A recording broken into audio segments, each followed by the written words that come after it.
Back to back streams, people. Back to back streams. Welcome back to another video. Welcome back to another stream.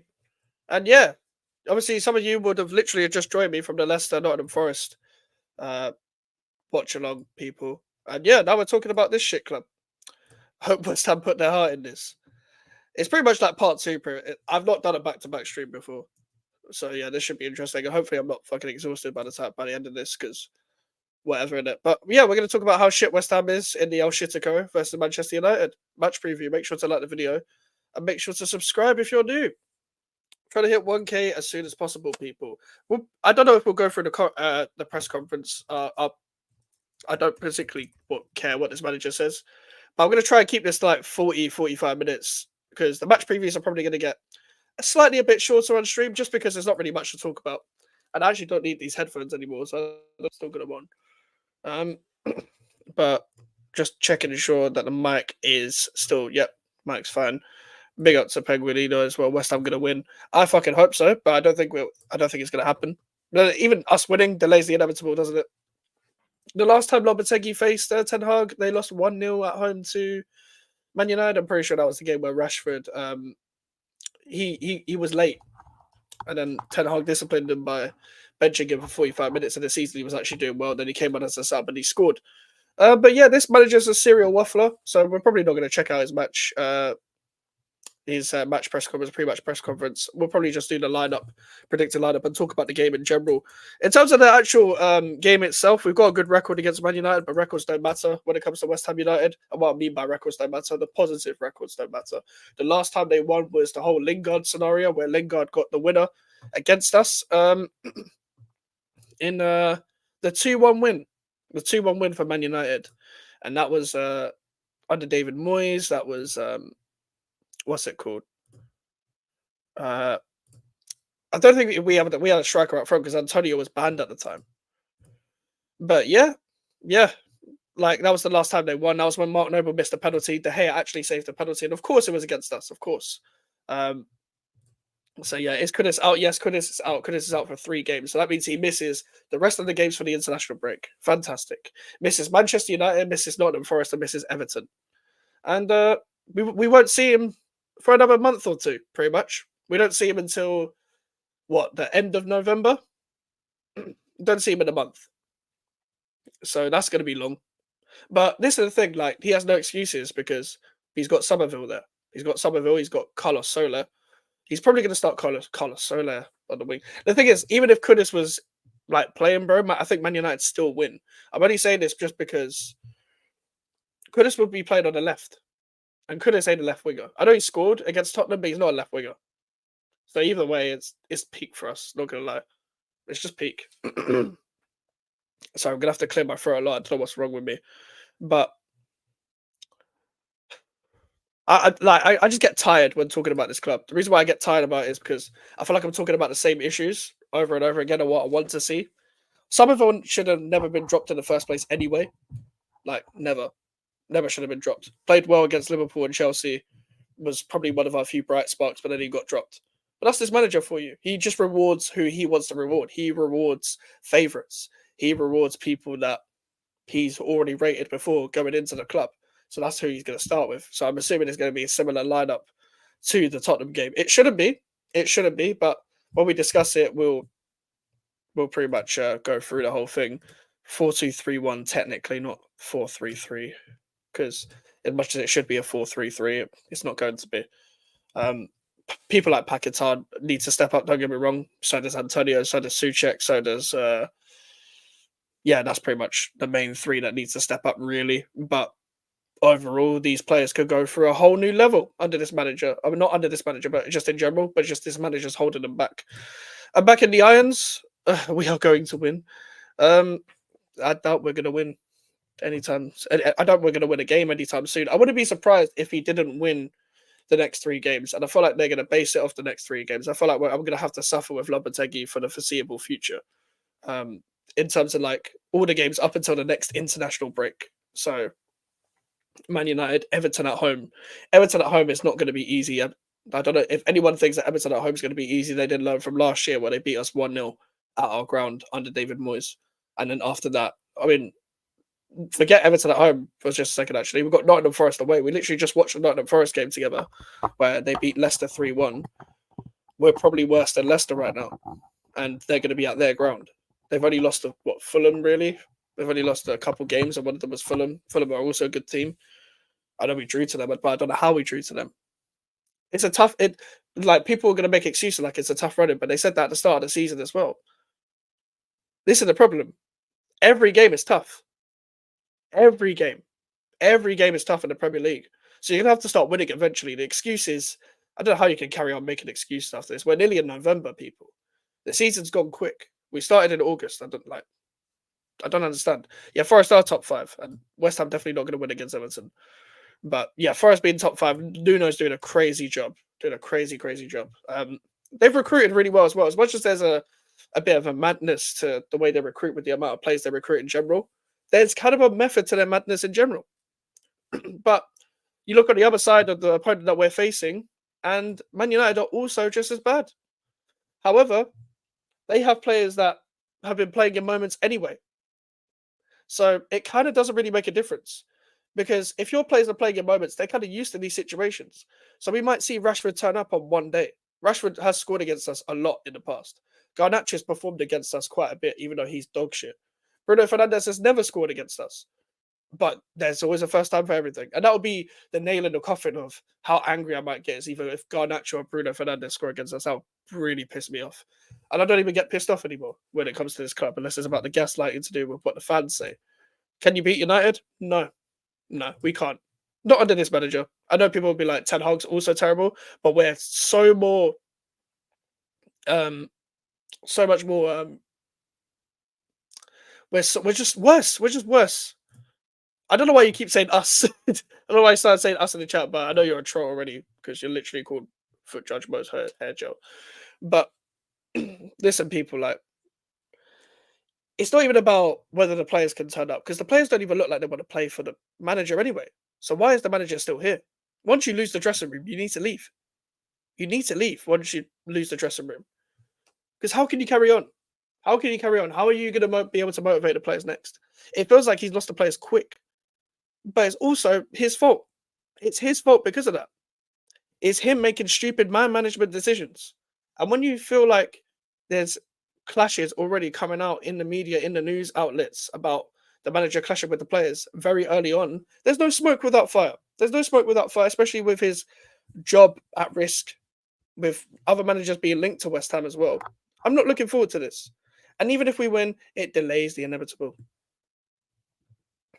I think Lopetegui is going to low block in this game. United are decent on the counter, and our weakness is their strengths. Yeah, they attack well in moments on the counter, and if we are as open as we are in the Tottenham game, then it's kind of fucked for us. But when I mean open, I don't mean you don't have to play it like not play high. Like the problem is, see, our midfield is in a low block, but our defensive line is high up the pitch, so everyone's just standing next to each other. Our defense, midfield, and attack are pretty much all next to each other. So that's the problem for me. But that's why we're so easy to play through because it's just one ball over the top, and then we're so open. Like there's no pressing, and when we do press, like we actually do quite well, but we don't press enough. But I've said this millions of times. His way of pressing is waiting for the ball to get into midfield. And they haven't even got the retainers in midfield. They've got Ugarte and Casemiro. It's not the best ball players in midfield. Bruno Fernandes is not great, but if you leave him in space, he might just kick the ball in the back of net once in a while. Garnacho and Rashford aren't great, but they attack in moments, don't they? They do attack in moments. So you still got to be aware of that. Højlund ruined Naif again last season. I hope that doesn't happen to Tadibo or Kilman. However, they have performed quite well, and they're a good partnership. It's just under this manager, you're not going to be able to get the best out of them either. Luckily, we're not on TV. I'm glad we're not on TV. That does sound like school football, and that is pretty much how it is. But I'm pretty sure even a school coach can organize us a lot better. And yes, everything is pretty much in the same line. So think about it, yeah. The 4-2-3-1, yeah. The three that is the wingers and the number 10, the two in midfield, and the back four are all like this. They're like this pretty much, and then the goalkeeper's all the way over there. So how is your midfield sitting deep, but your defensive line is high up the pitch? It's like on Football Manager, the midfield line is much lower, the defensive line's much higher. Everything is close together. It's that image right there. Anyone that plays football manager knows exactly what I mean. You go to the tactics, out of possession, and it's all just like this.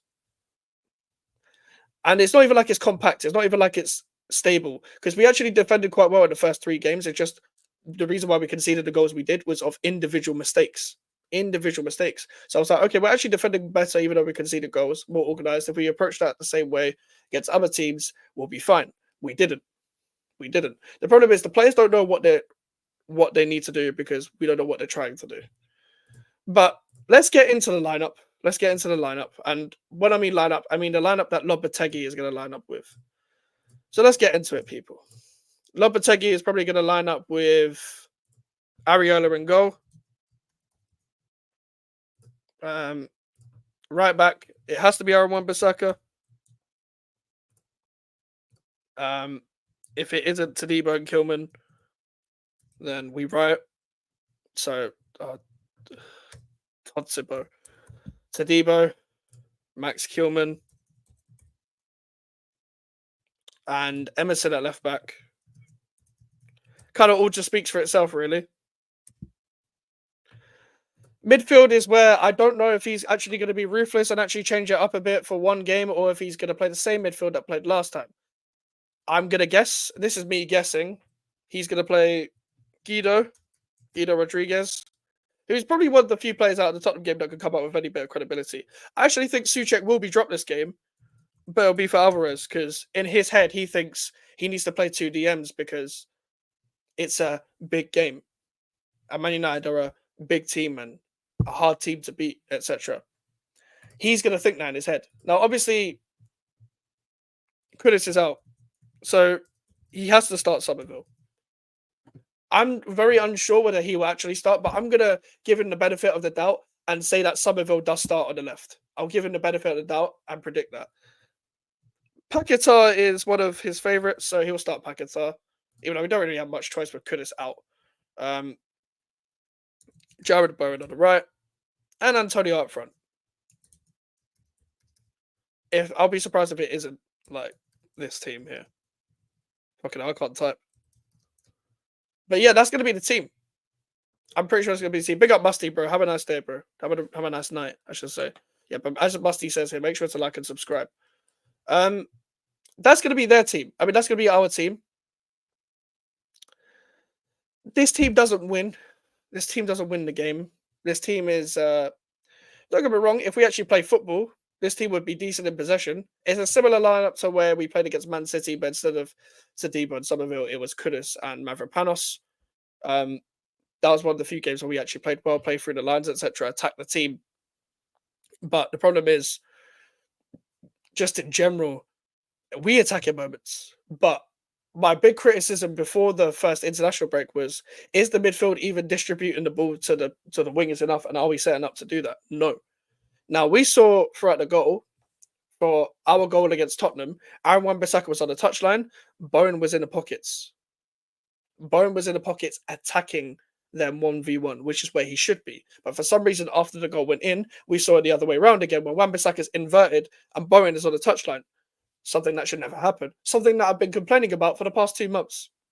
Ever since Wan-Bissaka's been a starter. Now, speaking of Wan-Bissaka, he's playing against his former club.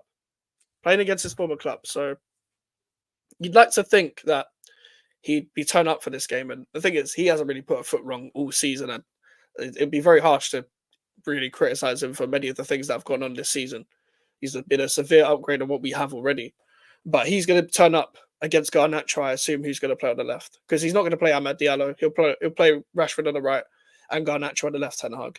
I'm going to assume it's going to be Højlund up front just because Xerxes started in the Europa League game and Højlund came on as a sub. So, and because Højlund scored against Brentford, Højlund will start.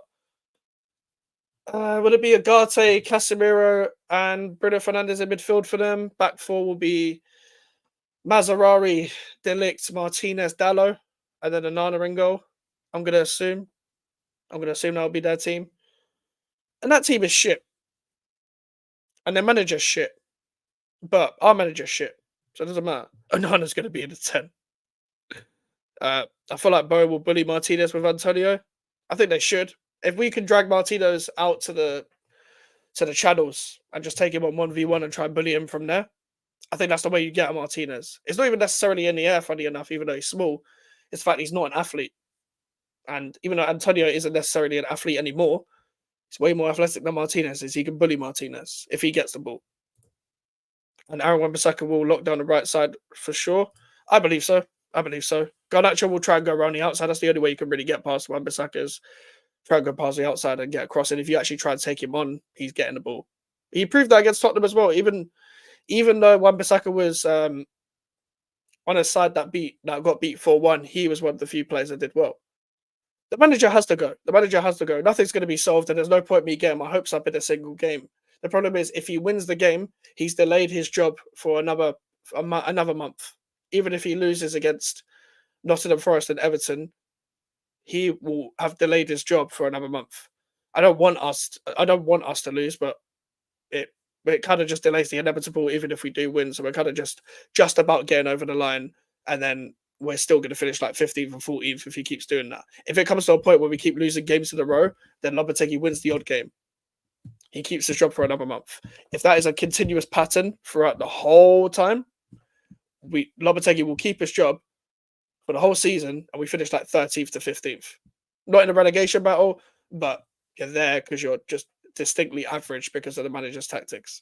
I don't even know what the manager's tactics is. I don't know what it is. I don't care about giving people time where I can't see what I'm giving time. I can't see what I'm trying to give time. That's what I don't get. I can't see it. I can't see what I'm trying to give time. You got to put your chest out there. I know you want to give a manager time, but it's got to be the right manager to give time. I get when people say that. I get when people say I want to give the manager time. I do get it because I wanted a project here as well. But this man is not a project manager. He's not a good project manager. He's not a good manager in general.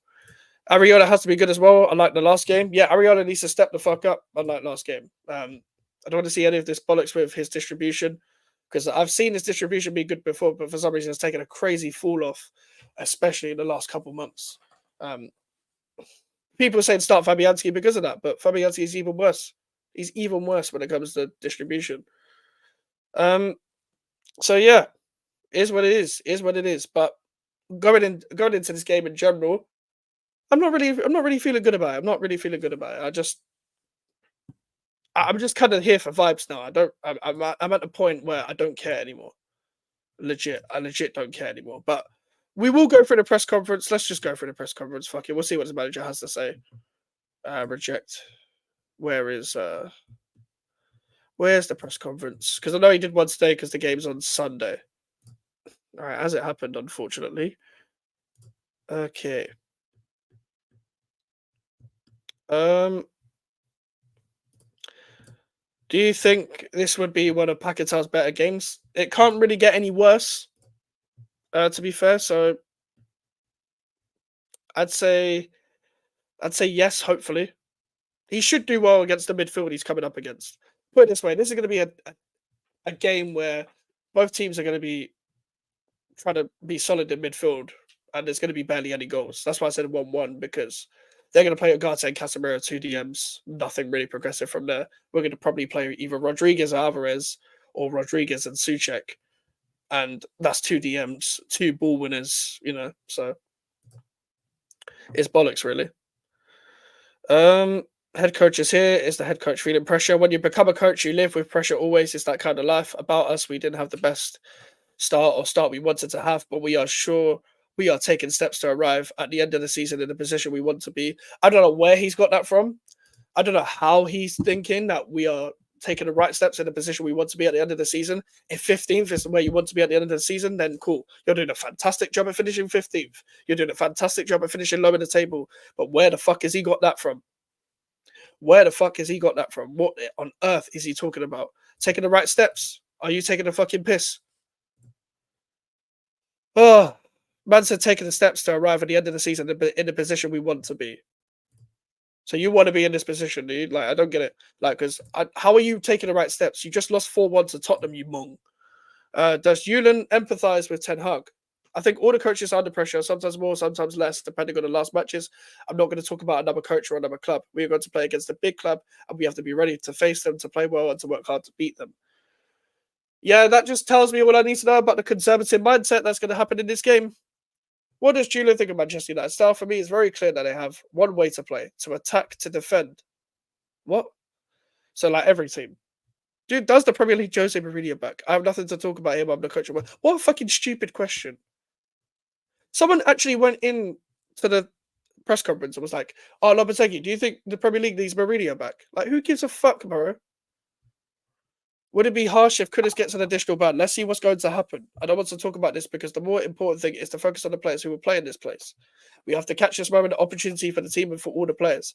I'm sure the player playing in this place is going to do well to help us win the match. I don't think he likes Kudus. Who would come in for Kudus? We have players ready to play, but I'm not going to say the lineup today. I'm sure the player who is going to play for the players is going to do well. You're waffling like fuck.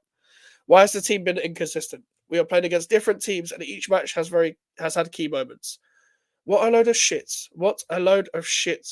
So you're telling me the reason why we've been inconsistent is because of different opponents, yeah? But listen to me, yeah?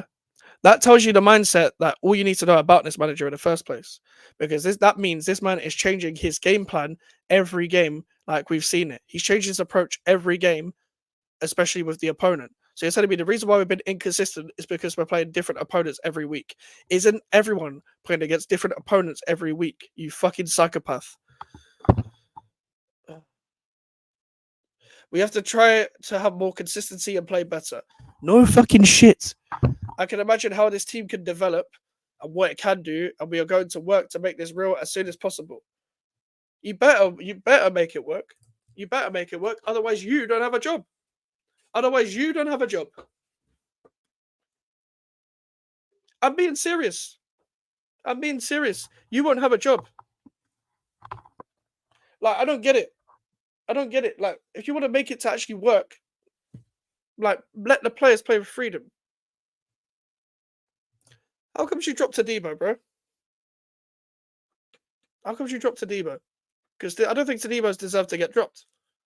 Fabianski in goal, Wan-Bissaka, Dino, Max, Emerson, Rodriguez, Paquetá, Souček, Bowen, Somerville, Ings.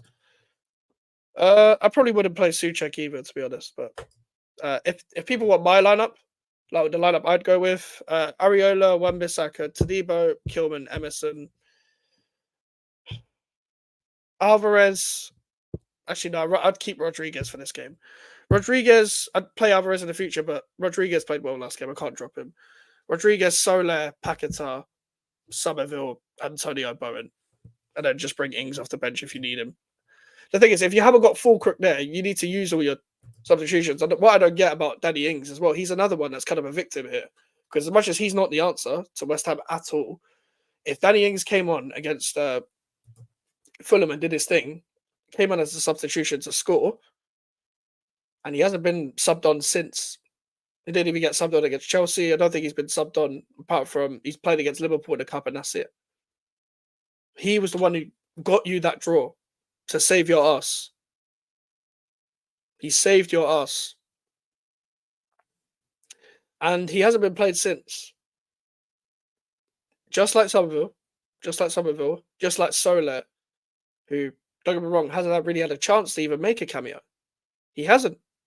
He hasn't had a chance to make an impact on the game.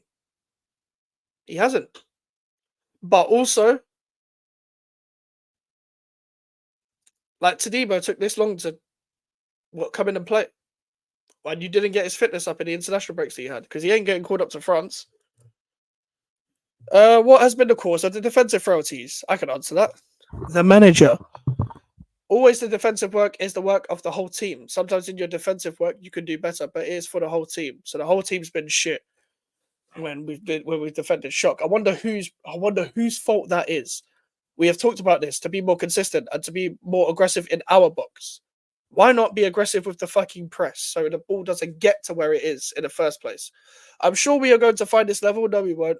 In the meantime, we have to focus on the next challenge, which is Manchester United. God, this guy's boring. What would victory over Manchester United mean? We work and we live for victories. For sure, it would be very good for all of us. I prefer to work rather than to imagine the victory.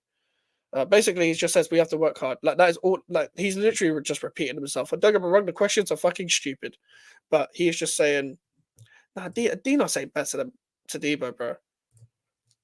Tadibo hasn't done anything wrong since he's come in. And Rafa Panic has been making mistakes. Tadibo's been He's faster as well. He's faster, better on the ball. Mavropanos ain't that good. I don't think we bought 40 million to Demo for him to be benched from Mavropanos. But it is what it is. That's your opinion. I respect your opinion. But that's the news. That's the news coming out from the club. That's the news coming out from this game. Um, don't understand where we win.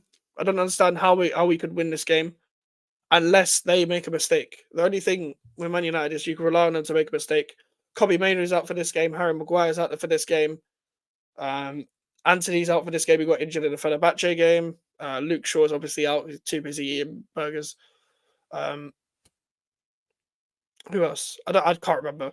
But they've got a few players out, apart from Kobe Mainoo, no one of note. Even then with Kobe Mainoo, that like with their system, they live to die at sea pretty much. They're in a similar situation to us. Like talking about the opponent, like they don't set up well. They don't like just tactically. They don't have technical players, and when they do have technical players, they don't build around them. Um, just in general as well, like with the way they play, I don't know what. When I say I don't know what West Ham is, like cool, you could like I get it, cool 2 months in, even though that's not an excuse in itself. But with Man United, they're 3 years in. What, 2 years in? Sorry, 2 years in, and we don't know what a Man United side looks like. We don't know what a Man United style of play looks like. We don't know what the approach to the games look like. We don't. I don't think Ten Hag knows his best lineup. Fucking hell, 4-0. That would finish me off, Villa fan. Not gonna lie, bro. That would finish me off. So yeah, Somerville does need to start, bro. Somerville, like if Kudus is out and Somerville doesn't start, then he hates Somerville. Like that's my only explanation because I don't get the people that are judging Somerville. People judge too harshly on have small sample sizes on games. Like, what do you expect a man to do when we're like 3-0 down, 4-0 down, 2-1 down? Well, not even 2-1 down. Like when the game's already done and he comes on and cool, he does nothing. But what do you expect these substitutions to do? That's why, do you know when I do player ratings on this channel, yeah? I never like judge the substitutions. I never give ratings for them unless they've made a mad impact. Because I don't expect them to. Especially when a game is already done. And when I'm complaining about a game already, I'm not going to put any of the energy into the substitutions. Because I don't need to. I don't need to, and there's no reason to. Also, if United win 4-0, Jesus Christ, that just proves how fucking awful we are. Because this United team ain't capable of scoring 4 goals. Not in a game. Unless we give it to them, which we probably will, pause. But that is us for you. Like Ted Hag should have gone a long time ago, not gonna lie. I mean, when I don't get what Ineos are trying to do with the ownership because like they were in a place where they could have sacked Ten Hag and got another manager, but they were interviewing other managers, but generally thought um, Ten Hag was the right man, and the FA Cup threw them in, and it's been one of the worst decisions they've made, and that was when they only just joined the club. They could have got De Zerbi, they could have got Tuchel. I don't think Tuchel would have done a good job. I actually don't think De Zerbi would have done a good job at Man United.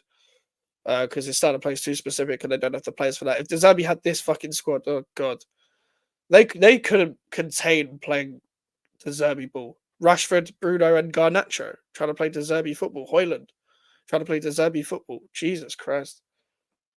And the thing is, who do they get? They're linked with Xavi. Tiki taka football with this team. God, that would look like shit. That would look like shit. I don't even know who could play that type of football in the team apart from Mainu. Apart from Mainu, who can play football in that team? Maybe Dallo, Mazzarari. Like, because Martinez hasn't been the same Martinez for a while since his injuries. De Ligt is okay. He's not okay centre back. I don't think he's anything of note. It's funny, the Mazzarari thing. I remember once to Mazzarari at West Ham, we agreed to deal, and then we went for Wan-Bissaka, which is going to be an interesting storyline in this game, I guess. I love Somerville when he was at Leeds. Yeah, I thought he was class. I watched the Championship, and yeah, thought Somerville was class. Needs to start. Needs to start.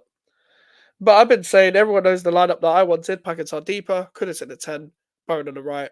Somerville on the left. And Fulkirk up front. Fulkirk is injured. Cool. But what about Somerville on the left? What about Somerville on the left? Someone that can cut in with their right foot. We needed that. and the whole team has become too left-footed anyway. Kudus, Paquetá, and Bowen. It makes us one-dimensional even when the attackers get the ball. I think someone like Paquetá needs to step up. Don't get me wrong, but the manager system isn't helping anyone. Isn't helping any of the players. That's what I don't like. Not gonna lie. But that's the problem with this team. That's the problem. But that's the problem with their team as well. How many times are we gonna look at like a Marcus Rashford and people call him like world class and shit? But the problem is the guy's never consistent. The guy's never consistent. Bruno Fernandes is definitely not world class. I saw someone call him world class on a video the other day, and I was like, what on earth are you watching? Because this guy has never turned up in a big game bar in the FA Cup final. Never turned up in a big game. Never takes the game by the scruff of the neck. He's definitely not captain material. Will let you down quite a lot. Makes very weird decisions with the football. As a number 10, you're meant to be creative and kind of dictate most of the areas of the pitch in the middle. He doesn't do that. He doesn't do that. That's what I don't get about them. Garnacho, don't get me wrong, yeah, I don't rate Garnacho, but you know when Man United bring a player through their academy and they're not that good anyway, but they overhype them and then they expect all the like things to happen instantly. Garnacho was never that good to be in Man United's team in the first place, so I don't know what you expect from Garnacho. With Kobe Mainu, this guy is levels above anyone else in that squad on the football, but that he doesn't get to thrive there with the kind of football he's trying to play as a footballer because everyone around him is shit. I think you win. I thought you. I'm assuming this was a joke then. But although it's a battle of two managers under pressure, that's why, yeah, it's definitely two managers under pressure for sure. I think it's funny. Our manager's more likely to get sacked than their manager, and our manager's been here for 2 months because we've actually been properly linked to managers. Ineos look like they don't mind keeping him, but the thing is, that's why I didn't name it Osaka because neither of them are leaving after this game. Even if we lose this game, there's still just going to be murmuring rumors about Lopetegui. He won't get sacked. He should get sacked, but he won't. He should. He should get sacked. And the problem is now as well. The problem is now there's going to be players in the dressing room that probably not necessarily are rating the manager, but they probably won't rate the idea of having the manager sacked now and then getting a new manager in, even though they're going to have to buy new ideas because they probably feel like, okay, we're changing a new style of play and stuff like that, so we need to get used to it. Some of the players are probably professional like that. Probably would rather just stick with the manager they have rather than get a new one. But we need a new manager. Graham Potter is a good shout to replace Lopetegui. We'd love to see Kalen Casey for West Ham on the bench on Sunday. Yeah, he's meant to be the fourth choice centre back. 8 United players will be out. Yeah, I'm trying to think who's out. So Maguire, Shaw, Mainu, Anthony. I don't remember who else. I don't remember who else is out. So they have got injuries, but at the same time, it doesn't matter. It doesn't matter. Like they've got more than enough to beat us. More than enough. I can't lie. And that's why I stand with it. That's why I stand with it. Where I don't know where this game is going to go. That's why I predicted a draw. Like I'm Mr. Negative, and I predicted 2 draws in a row. I predicted 2 draws. I don't even know what I predicted against Ipswich. I probably didn't predict a win. But even if we do win, what does it tell us? Nothing really. Even if we put in a good performance, because the manager approaches every game differently. So even if you want to be a cohesive team, you're probably not going to get that under this manager. That's a big problem. That's a problem. I don't get it. I don't get the mindset of trying to change it up every game. I don't get that mindset. I don't get it because you're never going to instill your style of play by trying to change it up every game. Like literally every game. I like legit, I don't get it. But that's what you get where you don't have a style of play. We saw this in pre-season where long ball football, sometimes passing out from the back, and it was worrying me a little bit, but I thought it would change. It didn't change. It was the exact same in the games. And really, you should look into pre-season, not in terms of results, but in terms of style of play. Because people are trying to write off Kilman in pre-season games. Who has the best of players, West Ham or Man United? In my opinion, I say West Ham. I say we have better players. Because even though their manager's shit, yeah, their players are also so overhyped. If I was to do a combined 11, I'm not swapping many players. The only one I'd swap is Kobe Mainu. I'm being serious. I'm being serious. I'm like, people are gonna say, "Oh, it's a terrible take," but let's go through it one by one. Yeah, I don't do combined 11s on this channel because I think them debates are very boring. But let's do it. Anana or Ariola. Like, to be fair, you could argue either, but I'm I'm gonna stick with Ariola. I don't think Anana's that good. But then again, Anana has better. I'll give you guys Anana. Then I'll give you guys Anana because Anana has better distribution. Cool. Right back, I'm taking Wan-Bissaka, even though they sold Wan-Bissaka to get Mazarari in. Then again, Mazarari is probably better. Okay, that could be argued. Mazarari, okay, Mazarari, fair enough. Centre backs, Tadibo and Kilman, I'm taking over their centre backs. Yeah, I forgot that Yoro, Malacia, and Mount exist. Not gonna lie, I forgot Mason Mount was at their club. And to be honest, Mason Mount being injured is probably a disadvantage to us because I'd rather he'd play against us because I don't rate him. Obviously, Yoro's been out. He's just only training on grass. Malassia's been out for over a year, and Luke Shaw is always out. Um, Obviously, Kobe Mainoo's out as well. If I'm doing combined 11 fully fit, though, I'll give them Anana Maserati. Cool. I'm taking Tadibo over their centre backs, and I'm taking Max Kilman. Left back, I'm taking Emerson, even if they're fully fit. I don't care. I don't rate Shaw like that. Midfield, I'll give them Kobe Mainu, but I'm putting Alvarez in there over Casemiro right now. Not prime Casemiro. It's a bit different. But Casemiro now is not the same Casemiro, and I don't rate Agate. I'm taking our number 10, Paquetá, over Bruno Fernandes any day, even though Paquetá hasn't been good. I would take him over Bruno Fernandes any day. If we're really doing this whole Kudus on the left thing, I would still rather have him over Garnacho or Marcus Rashford any day of the week. And obviously, I'm going to take Jared Bowen. Up front, genuinely taking Antonio over Højlund. Genuinely. I'm taking Antonio over Højlund. Antonio has proved himself more. I'm taking Fulkrug over Højlund. And yeah, yeah, because Martin, do you know what it is? Delict ain't that. I'll give you Delict over Kilman then. Delict over Kilman. I'll put Tadibo and Delict because Martinez has fallen off a cliff. I actually rated Martinez when he came in, but I think he's had too many injuries.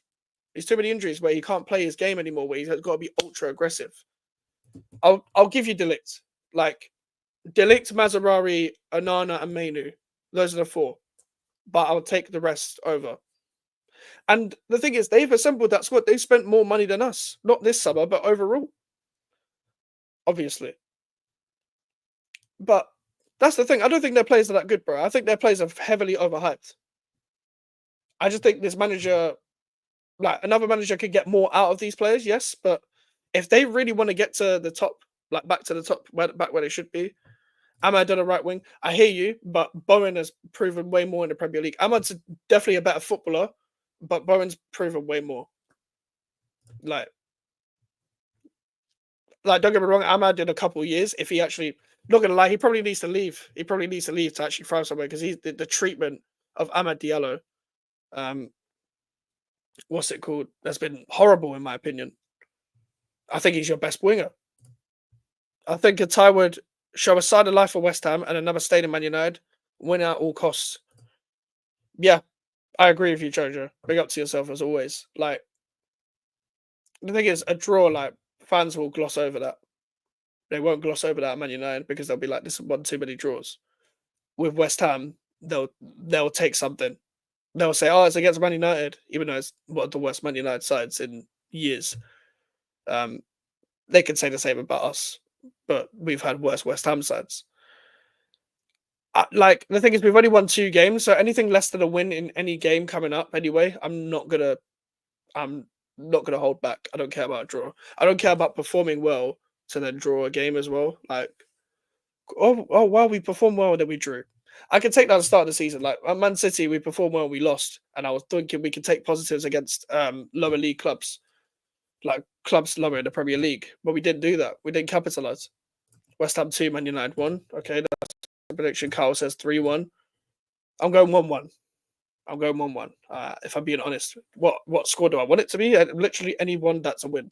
If I'm thinking with my heart, I'll say 3-1. I don't know, but I don't actually think it's going to be 3-1. I think we'll lose. Well, I think we'll draw, and if we don't draw, we'll probably lose.